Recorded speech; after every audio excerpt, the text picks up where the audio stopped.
तो अभी सभी सीनियर लोग हैं। पहले तो सबको जय भीम नमो बुद्धाय।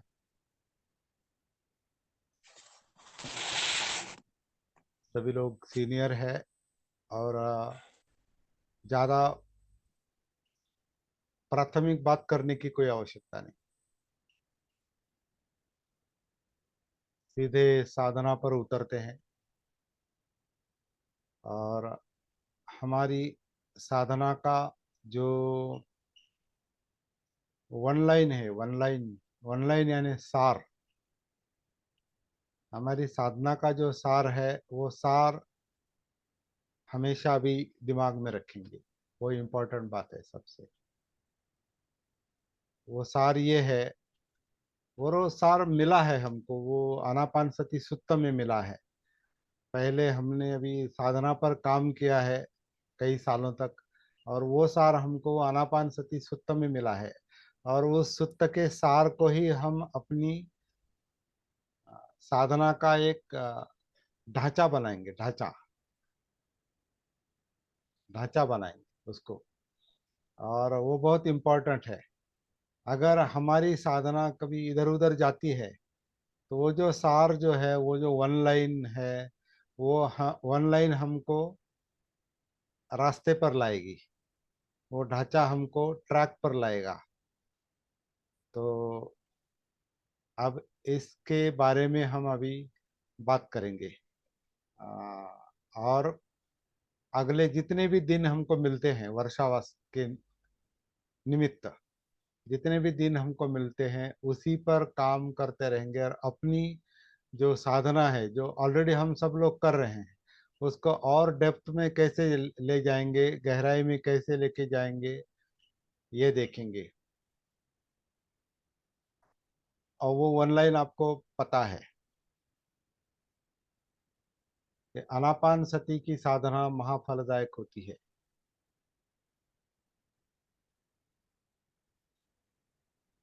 आनापान सती की साधना अधिकाधिक करने से वो चार सती पट्ठानों को परिपूर्ण करती है।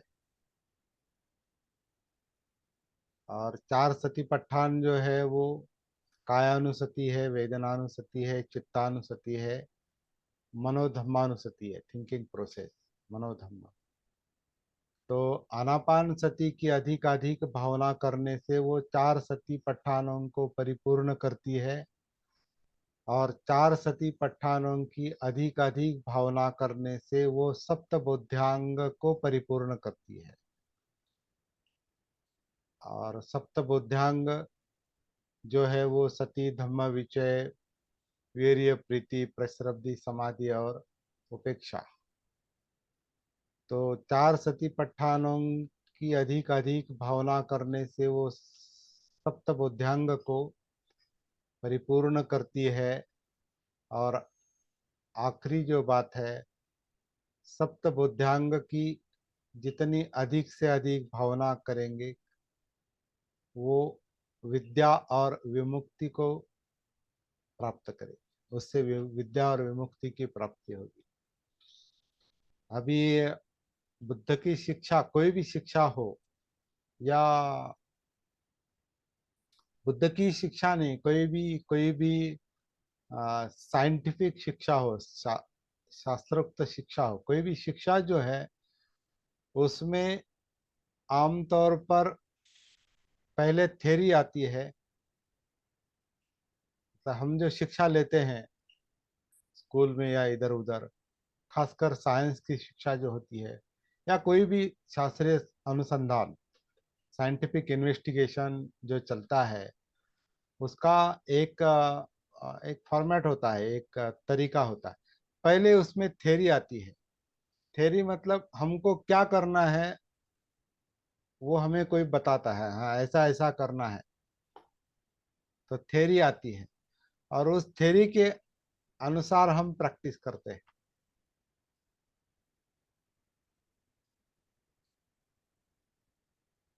तो धम्म की भाषा में उसको अनुलोम प्रतिलोम कहा है। अनुलोम मतलब एक सीधा क्रम, और प्रतिलोम यानी उल्टा क्रम। जैसे कि जैसे कि अष्टांग मार्ग है, तो अष्टांग मार्ग सम्यक दृष्टि, सम्यक संकल्प, सम्यक वाचा, सम्यक कर्मांत, सम्यक आजीविका, सम्यक अ, व्यायाम, सम्यक सती और सम्यक समाधि, ये थेराटिकल क्रम है। और अनुलोम है। लेकिन हम ये कहना चाहते हैं यहाँ पर, प्रैक्टिस जो है ना वो हमेशा उल्टी होती है। जो अंत में आता है वो मकसद होता है, उद्देश्य होता है।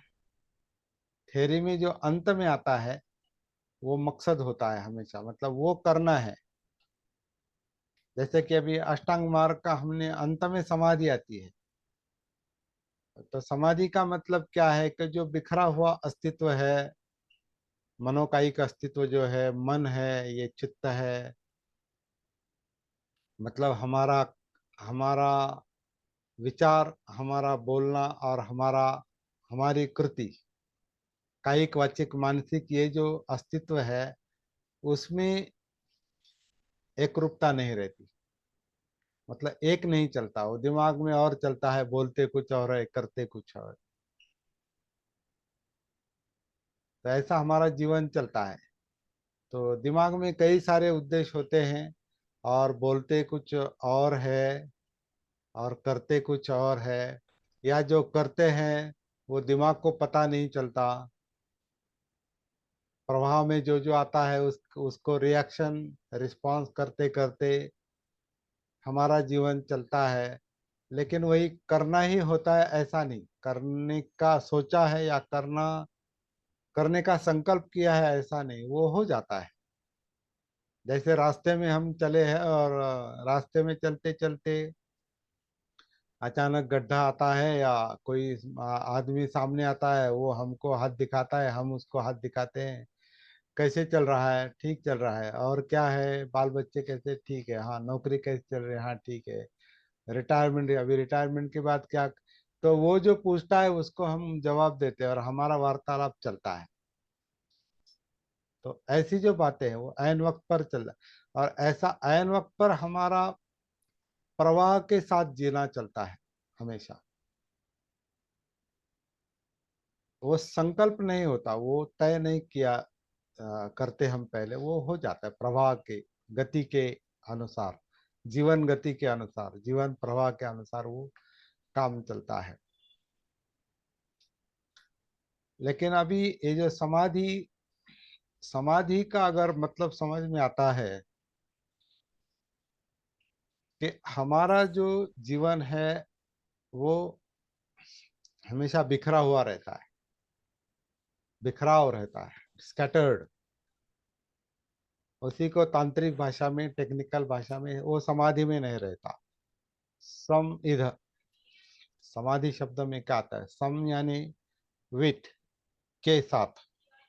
सम यानी विथ यानी के साथ, और इधर मतलब हियर। तो माइंड यहाँ नहीं रहता, ये अस्तित्व यहाँ नहीं रहता, वो बिखरा हुआ रहता है। तो समाधि का मतलब है इकट्ठा आना। तो उसको कभी कभी एकाग्रता कहते हैं। एकाग्रता मतलब जहाँ बिखराव नहीं, वहाँ एकाग्रता संभव होती है। जहाँ बिखरा होता है वहाँ एकाग्रता नहीं होती। तो जो जीवन का बिखराव है, वो बिखराव हमारे चंचलता का, दुख का, यातना का, डिस्टरबेंस का कारण है। बिखराव, उसको हम चित्त की चंचलता कहते हैं, या उद्देश्यों की उद्देश्यों की आ, विभिन्नता। मतलब कई उद्देश्य होते हैं माइंड में, कई उद्देश्य होते हैं, ये करना है, वो करना है, ऐसा करना है।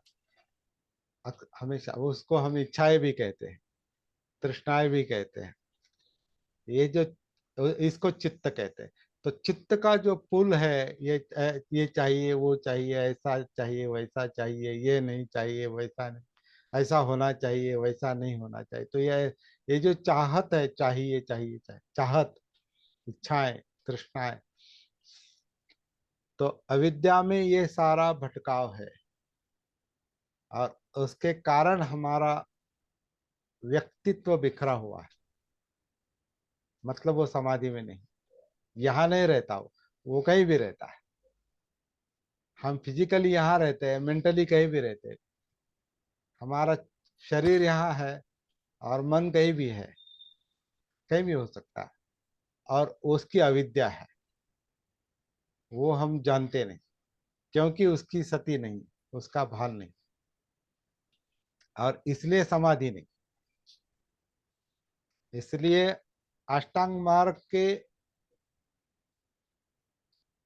उसका जो अंतिम अंग है समाधि, वो उद्देश्य है, वो करना है, वो काम करना है, व्यक्तित्व को समाधि में लाना है।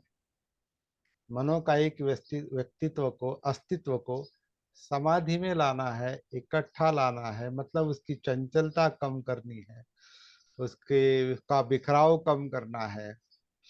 काया वाचा मानसिक दृष्टि से हम इकट्ठे चाहिए,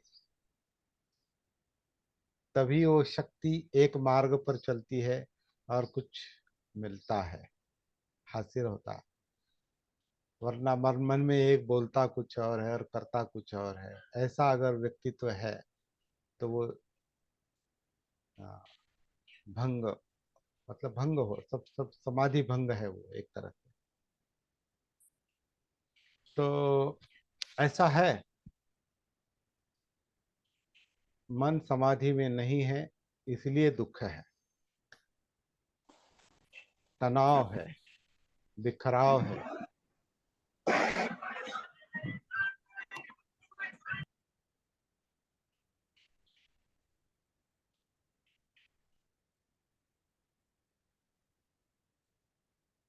ओके,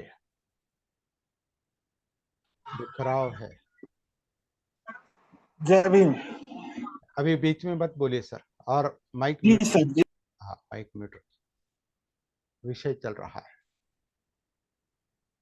तो माइंड समाधि में नहीं है, समाधि में लाना, यहाँ लाना, बिखरा हुआ अस्तित्व इकट्ठा होना, ये हमारा मकसद होता है। जीवन का मकसद जो है, हम दुख नहीं चाहते, मतलब क्या, दुख नहीं चाहते मतलब सुख चाहते हैं, दुख नहीं चाहते। इसका एक,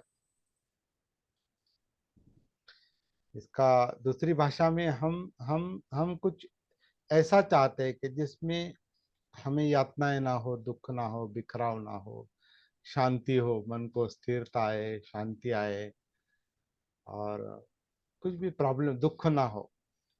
लेकिन दुख का मतलब क्या है?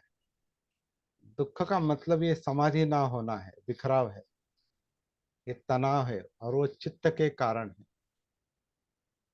क्योंकि अनेक इच्छाएं हैं, अनेक चिंताएं हैं, व्यस्तताएं हैं। अभी थोड़ा थोड़े मेरे माइंड का थोड़ा सा हिस्सा वो मस्के जी के तरफ भी है, क्योंकि सुबह सुबह वो शुरुआत हो गई। और वो जैसे एक तरह से ये भी बताना चाहते थे कि मैं, देखिए ये भी कितनी बड़ी बात है, उनका लड़का गायब हो गया है और उनकी समाधि स्टेशन में है, एक मतलब यहाँ आना चाहते हैं, लेकिन वो बता रहे हैं कि वो लड़का अभी मिला नहीं है। और राजेश राजेश जी को कुछ बता के रखिए, क्योंकि वो अभी, उसकी जो गाड़ी है वो वाया दिल्ली अमृतसर जा रही है, ऐसा कुछ 12925 ऐसा गाड़ी का नंबर है। और वो गाड़ी अमृतसर की है, मुंबई से बैठा है। और अशोक मस्के चिंता में है, वो चिंता उन्होंने मुझे बताई है। घर में सब डिस्टर्ब हो गया है। तो मेरे माइंड का कुछ हिस्सा वहां पर है। अभी देखिए वो आ रहे हैं, मस्के यहाँ आ गए, आ रहे। तो मेरे मन का कुछ हिस्सा मस्के जी के पास है अभी। वो आ गए वो कोइंसिडेंस है एक तरह की, योगा योग कहते हैं। आ, अशोक जी, आपकी बात चल रही थी तो। हाँ। हाँ, तो आप केवल सुनिए अभी आप। हाँ, थोड़ा हम्म। आपके साथ बात करेंगे तो।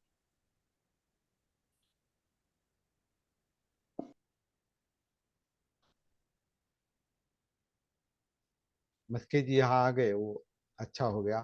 तो मेरा माइंड सेशन में रहना चाहता है, यहाँ रहना चाहता है, यहाँ समाधि समाधि चाहिए मन को।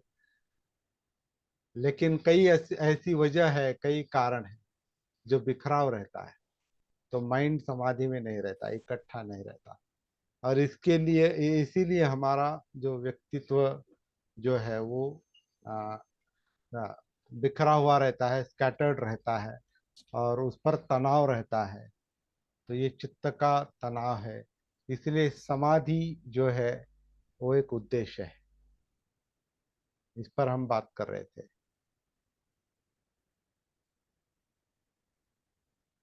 मतलब सारे तनावों से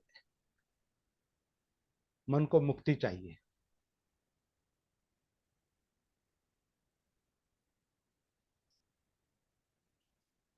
और सती साधना का जो हमारा सार है, उसका अंतिम चरण विमुक्ति का है।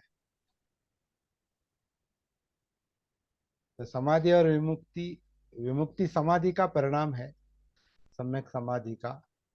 जब व्यक्ति व्यक्ति तो इकट्ठा आता है, तो इसका मतलब है कोई बिखराव नहीं। बिखराव नहीं मतलब चित्त मुक्त है, मन मुक्त है, समाधि में है, और वो उद्देश्य है। इसलिए हम ये भी चर्चा कर रहे थे, अनुलोम जो है वो थ्योरी है कि आनापान सती, सती पट्ठान, सप्तबुद्ध्यांग और विद्या विमुक्ति, ये थ्योरी है। इस मार्ग से विमुक्ति तक जा सकते हैं हम, दुख मुक्ति तक जा सकते हैं, विमुक्ति तक जा सकते हैं। और वहां जाना है, पहुंचना है, वो प्राप्ति करनी है, ये हमारा मकसद है। तो मकसद को लेकर जो प्रैक्टिस चलती है वो हमेशा उल्टी चलती है।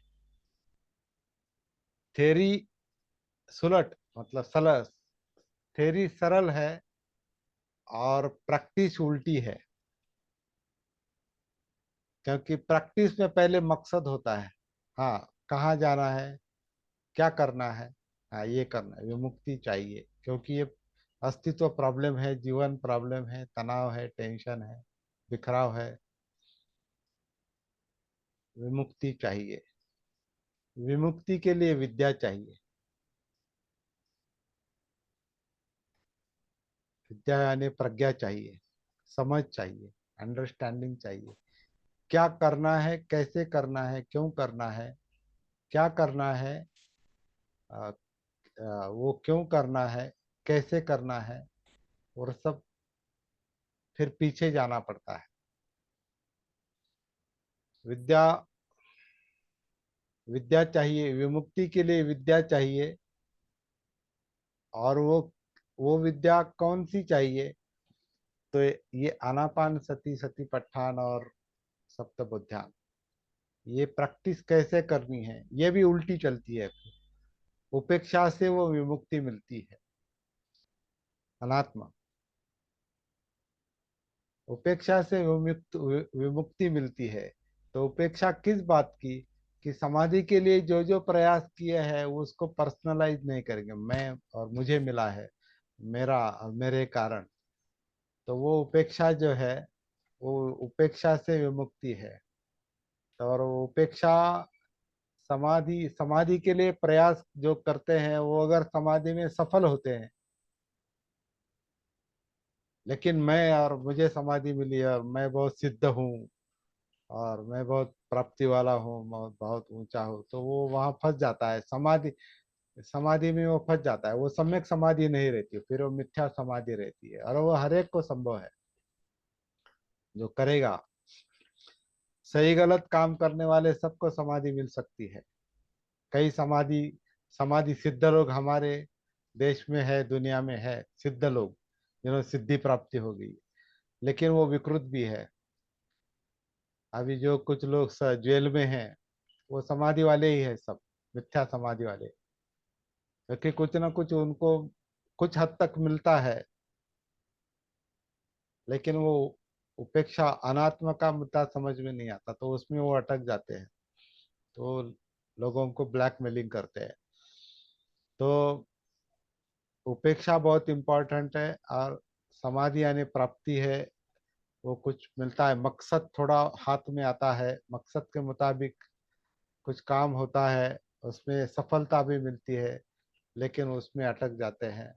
तो उसी के लिए तो क्या कहें फिर, समाधि कैसे मिलती है, तो सप्तबुद्धांग के मुताबिक ये कहेंगे कि समाधि के पहले वो मन को प्रशब्दि मिलती है, शांति मिलती है। शांति ऊर्जा के बाद आती है, मतलब वीर्य प्रीति के बाद वो शांति आती है, प्रशब्दि आती है। अभी आपको वो सप्तबुद्धांग कंठस्थ है, इसलिए मैं उल्टा चल रहा हूँ अभी। तो उसके पहले वो ऊर्जा खुल जाती है, वीर्य आता है। और वीर्य ऊर्जा खुल जाना, शक्ति खुल जाना, मुक्त हो जाना, ये जो है वो धम्म विचय के कारण, या ये मतलब मनोधम्मों को जानते हैं, आ, और अस्तित्व को जानते हैं, धम्म विचय जानते हैं। इन्वेस्टिगेशन ठीक से चल रहा है। और ये इन्वेस्टिगेशन ठीक से कब चलता है, जब वो सती में होता है, मतलब सती पट्ठान में होता है। और सती पट्ठान के क्या है, काया वेदना चित्त मनोधम्म। और ये इसके मूल में, इसके आरंभ में आनापान सती हो सकती है। ऐसा ये उल्टा क्रम है। यही क्रम अगर हम अष्टांग मार्ग में देखेंगे, तो समाधि के पहले सती आती है। वहां भी वही है, समाधि के लिए सती आती है। सती मतलब सती पट्ठान है वो। और उल्टा चलते हैं अभी, अष्टांग मार्ग का उल्टा क्रम। समाधि के लिए सती चाहिए, सती पट्ठान चाहिए। और सती पट्ठान के लिए हमको प्रयास करने पड़ते हैं। वो व्यायाम है, सम्यक व्यायाम। और सम्यक व्यायाम के लिए हमारी जो लाइफ स्टाइल है, आजीविका है, वो सम्यक होनी चाहिए। उसके लिए हाँ, आजीविका जो है, लाइफ स्टाइल जो है हमारी, वो सही होनी चाहिए। उसके लिए हमें कुछ कृति करनी पड़ती है, कर्मांत, एक्शन। वही बात करनी, वही बोलना पड़ता है। उसी तरीके से समाधि के लिए, समाधि मेंटेन रहे, मिले, इसके लिए जो प्रयास करते हैं वाणी के लेवल पर, वो सम्यक वाणी है। और ये सब करने, ये समझ में आने के बाद उसका संकल्प करना पड़ता है, इसलिए संकल्प आता है। लेकिन ये सब समझ में आना चाहिए, इसलिए सम्यक दृष्टि चाहिए। तो ये अनुलोम प्रतिलोम का जो मुद्दा है, ये थोड़ा समझ लेंगे। और कल से हम धीरे धीरे अंदर जाएंगे, एक एक मुद्दे को लेकर अंदर जाएंगे। पहले मैं एक आपको, आपके सामने एक आरा खड़ा, क्या कहते हैं, प्रारूप रखना चाहता हूँ। प्रारूप कि क्या करना है।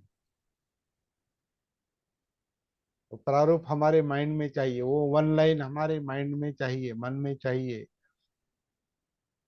वो वन लाइन हमारे मन में चाहिए। वो रास्ता हमें थोड़ा मालूम होना चाहिए, जिस रास्ते से हमें जाना है, क्या हासिल करना है, किसके लिए सब कर रहे हैं, ये हमें पहले पता चाहिए, मालूम चाहिए। तभी हमारे चलने में, प्रैक्टिस में कुछ दिशा होती है। इसलिए ये चर्चा हम थोड़ी कर रहे हैं। मैं यहाँ पर थोड़ा रुकता हूँ। मस्के जी क्या कहना चाहते हैं, मैं सुनना चाहता हूँ।